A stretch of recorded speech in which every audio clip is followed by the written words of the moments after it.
My name is Daisy Love. I share with you today a journey of unimaginable loss. June 3rd of 2022, my daughter Juanita Reynolds died. Unknowingly, she ingested cocaine laced with fentanyl. She leaves behind to cherish her memory, my 13-year-old granddaughter, two sisters, and myself. Juanita was a beacon of hope, helping to feed low-income families during the pandemic. She would literally take her money to feed families that didn't have enough to provide for their children during the pandemic and feed them.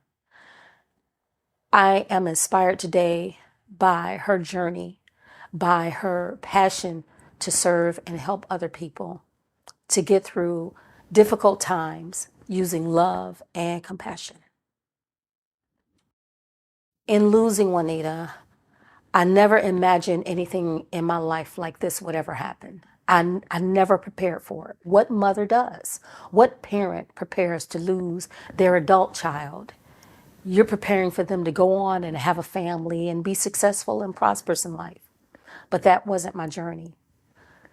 Today, I share that journey with so many other mothers, so many people that I had no idea was even going through the same thing. I did hear about it as people. We hear what happens on the news. We know the stories. However, my life took a different turn, and I began to experience what all those mothers and fathers out there were feeling when they lost a child tragically to violence or drugs. That made me want to put together something to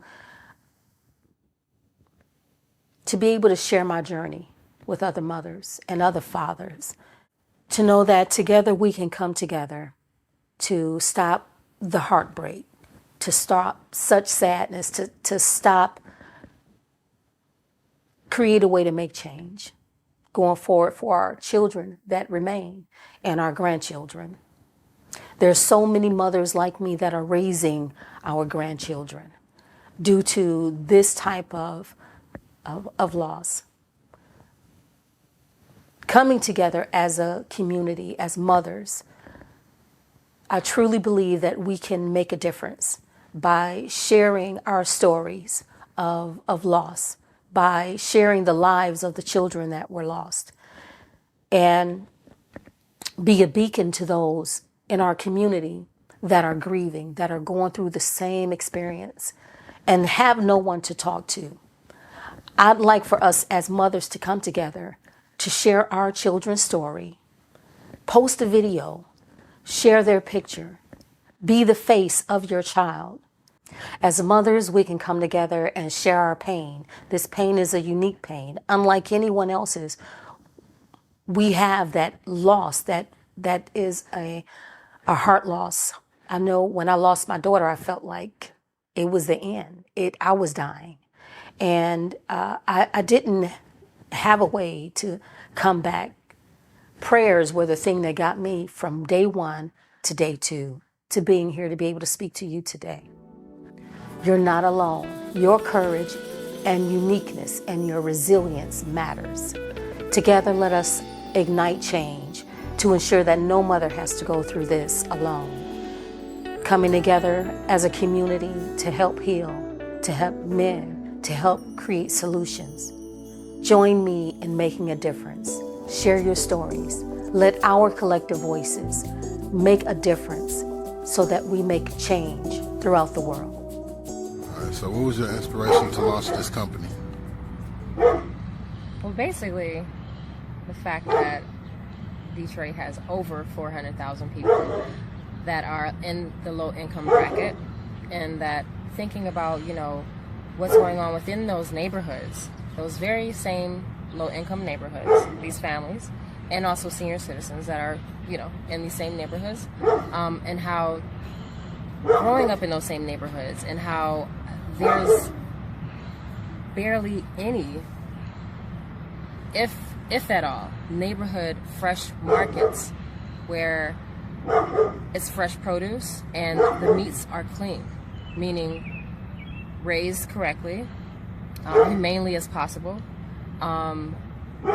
with no injected,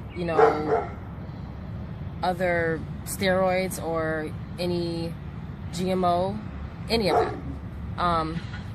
The fact that they don't really have access to those same foods, so to those types of foods. Those foods are mostly located maybe 3 miles away, you know. If they don't have transportation, how are they going to get to those foods? They are only subjected to what they have to eat, what they can eat, what is accessible to them within their neighborhood, which are these smaller grocery stores that are buying the cheapest of what's left, basically, in the food industry and the food chain, basically. So those same foods are going to those low-income families. I feel like it'll be a lot easier if there were some sort of, you know, program for those low-income families who may not have, you know, the means or the transportation to get to fresh markets. And that if there was such a program, that this program should be free to those same people because they have enough going on in their life as it is.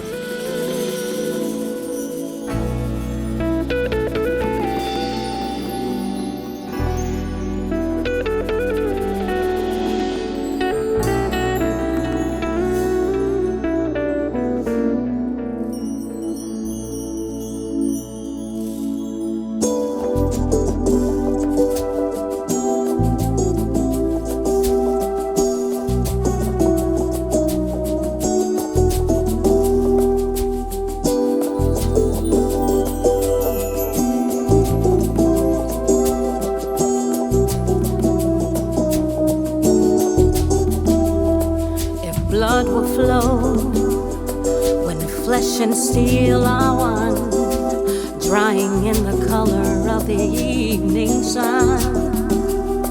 Tomorrow's rain will wash the stains away, but something in our minds will always stay.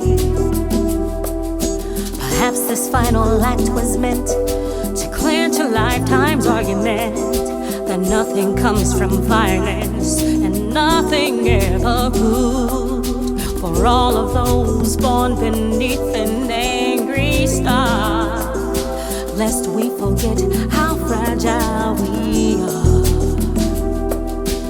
On and on, the rains will fall like tears from a star, like tears from a star.